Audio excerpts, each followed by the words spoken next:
Paolo Niyayayasi Kim na makadate sa ABS-CBN Ball 2025. Talagang hindi na mapigilan ang kilig ng Kim Pao fans. Matapos ang sunod-sunod na sightings ni Kim Chiu at Paolo Avellino, isang bagong balita ang lalong nagpasaya sa kanilang mga taga-suporta. Niyaya mismo ni Paolo si Kim bilang kanyang date sa paparating na ABS-CBN Ball 2025. Ayon sa isang source, si Paolo mismo ang gumawa ng unang hakbang upang imbitahan si Kim sa prestihiyosong event. Walang halong biro, seryoso at excited si Paolo na makasama si Kim sa ABS-CBN Ball. Kitang-kita naman kung paano niya inaalagaan si Kim this past few months, ayon sa insider. Hindi na rin ito katakataka dahil sa mga nakaraang public appearances nila, kapansin-pansin ang kanilang undeniable chemistry.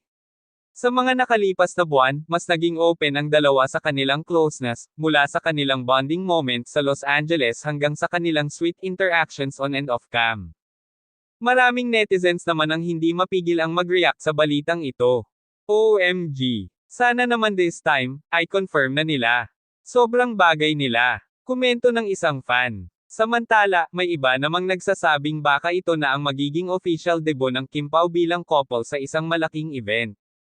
Sa ngayon, wala pang opisyal na pahayag sina Kim at Paolo tungkol sa kanilang magiging look sa event, ngunit siguradong aabangan ito ng lahat.